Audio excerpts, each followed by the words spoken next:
Kumusta na po mga kapatid? Narito na naman po muli tayo upang mag-aral ng salita ng Diyos. Ang atin pong pag-aaralan ngayon ay matatagpuan sa Aklat ng Mga Awit, chapter 34, verse 1 hanggang 22.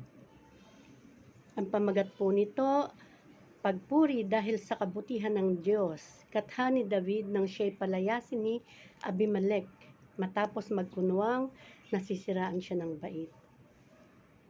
Simulan po natin mga kapatid sa verse 1.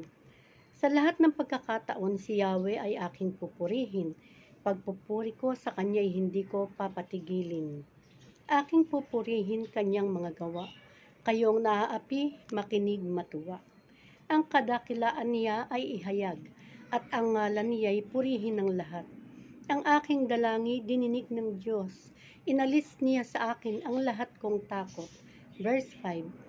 Nagalak ang aping umasa sa Kanya, pagkat di nabigo ang pag-asa nila. Tumatawag sa Diyos ang walang pag-asa, sila'y iniligtas sa hirap at dusa. Anghel ang siyang bantay sa may takot sa Diyos. Sa mga panganib sila'y kinukupkop. Tingnan mo at lasapin ang kabutihan ni Yahweh. Mapalad ang mga taong nananalig sa Kanya. Matakot kay Yahweh, kayo na Kanyang bayan, na makamtan ninyo ang lahat ng bagay. Verse 10. Kahit mga leon ay nagugutom din, sila'y nagkukulang sa hustong pagkain, ngunit ang sinumang kay Yahweh ay sumunod, mabubuting bagay sa Kanya'y di mauudlot. Lapit ako'y dinggin mga kaibigan, at kayo ngayoy aking tuturuan, na si Yahweh ay dapat sundit igalang. Sinong may gusto ng mahabang buhay? Sinong may nais ng masaganang buhay? Dila mo'y pigilan sa paghabi ng kasamaan. Mabuti ang gawit, masamay layuan. Pagsikapang kamtin ang kapayapaan. Verse 15. Mga mata ni Yahweh sa matuwid na katuon, sa kanilang pagdaing lagi siyang tumutugon. Sa mga masasama, siya'y tumatalikod, at sa alaala sila'y mawawala. Agad dinirinig daing na matuwid, inililigtas sila sa mga panganib. Tinutulungan niya mga nagdurusa, at di binibigo ang walang pag-asa. Ang taong matuwid may suliranin man, sa tulong ni Yahweh agad maiibsan. Verse 20. Kukupkupin siya ng lubos-lubusan, kahit isang butoy hindi mababali. Ngunit ang masama ay kasamaan din, sa taglay na buhay ang siyang kikitil. Verse 22. Mga lingkod niya ay Kanyang ililigtas, sa nagpapasakop siya ang mag-iingat. Yan po mga kapatid, ang katha ni David. Pagpuri dahil sa kabutihan ng Diyos. Mga kapatid, tularan po natin si David, na sa gitna man ng mga suliranin at pagsubok sa buhay, ay patuloy pa rin siyang nagpupuri sa Diyos, at hindi siya tumitigil ng pagpupuri dahil kilala niya ang tunay na Diyos, at alam niya na siya ay Kanyang minamahal at iniingatan. Nararapat daw po na ang Diyos ay purihin nating lahat at ihayag natin ang Kanyang kadakilaan, sapagkat ang Diyos ay dumidinig sa ating mga panalangin, inaalis ang ating takot, at binibigyan tayo ng lakas ng loob upang harapin ang bawat araw ng ating buhay. Sa mga kapatid natin na nawawalan daw po ng pag-asa sa buhay, ay tumawag, manalangin sa Diyos, at ililigtas sa mga hirap at pagdurusa. Mapalad daw po ang mga taong nananalig sa Diyos, dahil iniingatan at babantayan ng mga anghel ng Diyos. Sa gitna ng panganib, sila'y kinukupkop. Ganyan po tayo kamahal ng Diyos mga kapatid. Inuutosan niya ang Kanyang mga anghel upang tayo ay bantayan at ingatan. Kaya't mapalad po tayong lahat na may pananalig at tunay na may pananampalataya sa Diyos mga kapatid. Nararapat daw po na ang Diyos ay ating sundin at igalang. Magkaroon po tayo ng takot na lumabag sa Kanyang mga pinag-uutos, sapagkat ang sino mang sumunod, mabubuting bagay ay ibibigay ng Diyos sa atin, katulad po ng mga pagpapala sa kaalaman, sa karunungan, sa pangkabuhayan, paggabay, pag-iingat, at napakarami pa na magaganda at mabubuting bagay na ibibigay ang Diyos sa mga taong sumusunod sa Kanya. Ingatan daw po natin ang ating dila sapagkat maliit man po ang ating dila, ngunit malaking gulo ang nagagawa. Sikapin daw po natin na magkaroon ng kapayapaan ng ating buhay. Yun po ang ibig ng Diyos, mga kapatid, magkaroon tayo ng kapayapaan. Kaya't sa pamamagitan ng ating dila, nagkakaroon po ng gulo. Kaya't dapat matuto tayo magpigil sa ating dila. Kung minsan may mga gusto tayong sabihin, ngunit kung ikasasama lamang ng loob na ating kapwa o ikasisira ng iba, wag na po natin sabihin. Pigilan po natin ang ating dila. Alang-alang po dahil ito ay kaluguran ng ating Diyos, ang maging payapa ang ating buhay, pati ng ating kapwa. Ang mata daw po ng Diyos sa matuwid na katuon, dinirinig daw po ng Diyos ang panalangin ng taong matuwid. Sa kanyang pagdaing, lagi siyang tinutugon. Inililigtas sa mga panganib, kung may suliranin man, ay panandalian lamang sapagkat aaliwin siya ng Diyos.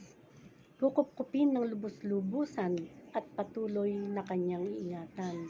Basahin po natin muli ang verse 16 at verse 21. Mga kapatid, balikan po natin ang nakasulat po sa verse 16. Sa mga masasama, siya ay tumatalikod at sa alaala sila'y mawawala.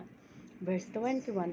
Ngunit ang masama ay kasamaan din sa taglay na buhay ang siyang kikitil. Tumatalikod daw po ang Diyos sa masasama, mga kapatid. Kung mananatili po tayong masama, ay kasamaan din ang kikitil sa atin. Yun po ang sabi. Mga kapatid, nakita po natin ang pagmamahal at pagmamalasakit ng Diyos sa mga taong nananampalataya at namumuhay ng may pagsunod sa Kanya. Nakakataba ng puso na tayo pong mga tao na nilalang ng Diyos ay bigyan niya ng ganoon kalaking pagpapahalaga at totoo po ang laki ng pag-ibig ng Diyos sa atin. Tayo po mga tao na namumuhay na malapit sa Diyos, may tunay na pananampalataya at sumusunod sa mga utos na ating Diyos ay tunay na ipinararanas at patuloy na ipinararanas sa atin ang mga mabuti at magagandang bagay na tanging ang Diyos lamang ang makapagbibigay sa atin. Ang atin pong buhay ang magiging patotoo sa lahat ng tao sa mundo sa kabutihan at kapangyarihan ng Diyos sa ating buhay. Sa mga kapatid po natin na nagkasala sa Diyos at wala pang relasyon sa Kanya, hindi pa po huli ang lahat, mga kapatid. Lumapit tayo sa ating Diyos. Siya ay mapagmahal at mapagpatawad. Magsisi po tayo sa ating mga kasalanan. Kausapin natin siya sa pamamagitan ng pananalangin at ang Diyos ay naghihintay na lumapit tayo sa Kanya. Ano man ang bigat ng mga nagawa nating kasalanan ay handa siya na magpatawad. Ipakita natin sa ating Diyos ang ating tunay na pagsisisi. At huwag nang magkasalang muli. Alamin natin ang mga utos ng Diyos na nararapat nating sundin at ipamuhay. Basahin po natin ang Biblia, mga kapatid. Iniwan ng Diyos sa atin upang maging gabay patungo sa maayos na pamumuhay na ibig ng Diyos na ating sundin upang malugod siya sa ating buhay. Tunay na dakila ang Diyos, mga kapatid. Tunay na makapangyarihan sa lahat at walang papantay. Tunay na nagmamahal sa ating lahat at patuloy na nakikinig sa ating mga panalangin at pinagkakaloob sa atin ng ating mga kahilingan. Dinadagdagan niya ang araw ng ating buhay upang bigyan tayo ng pagkakataon na lumapit sa Kanya at upang sa Kanyang takdang panahon ay maging tagapagmana tayo ng Kanyang kaharian sa langit. Dalanginan natin ng Diyos sa bawat araw na ating buhay. Mga kapatid, ating sambahin, purihin at pasalamatan. Katulad ni David, awitan natin ang Diyos na mga papuring awit dahil ang Diyos ay nakikinig. Naroon sa langit, siya ay nagmamasid sa ating lahat na Kanyang nilalang. Naroon po ang Diyos sa trono, mga kapatid. Nakaupo sa trono sa Kanyang kaharian sa langit. Siya po ay nakatuon ng mata sa ating lahat. Nakatingin siya dahil tayo Kanyang minamahal. Nakatingin siya at nakikinig daw po ang Diyos sa panalangin ng isang taong matuwid. Kaya't sikapin po natin mga kapatid na makapamuhay tayo na matuwid na ibig ng Diyos sa atin. Kaya iniwan po ang Biblia sa atin upang ating maging gabay. Maging gabay natin sa bawat araw na ating buhay. Basahin po natin mga kapatid. Basahin natin upang lalo tayo lumago sa kaalaman tungkol sa Diyos, upang lalo tayo mapalapit, malaman natin yung mga ipinag-uutos sa atin. Diyan po natin mapapatunayan mga kapatid kung mahal natin ang Diyos. Hahanapin natin siya. Pag-aaralan natin yung mga salita na iniwan sa atin. Aalamin natin kung ano yung mga ibig niya ipagawa sa atin. Mananalangin tayo, magpapasalamat, malaya tayong nakakahiling, ibinibigay, pinagkakaloob sa atin ng mga kahilingan sa atin ng ating Diyos. Lagi siya nagmamahal at patuloy. Habang sumisikat ang araw, lumulubog sa tamang oras, patuloy na nagmamahal ang Diyos sa atin. Patuloy na nagbibigay ng lahat ng mga biyaya.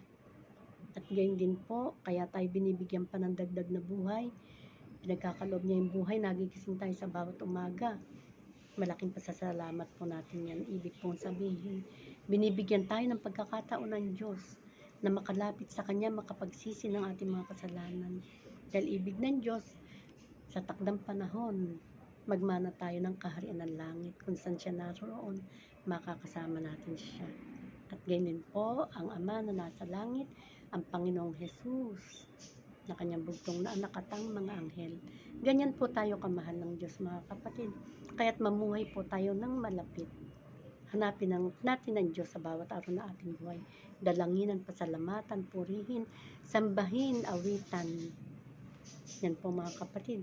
Awitan natin ang Diyos. Naghihintay ang Diyos dahil nalulugod siya sa pamamagitan na ating mga awit, pananalangin. Huwag po tayo magsawa. Tungkulin natin mga tao na ipakita sa Diyos na siya ay mahalaga sa atin, na siya ay ating sinasamba. Dahil sa Kanya nagmula ang lahat.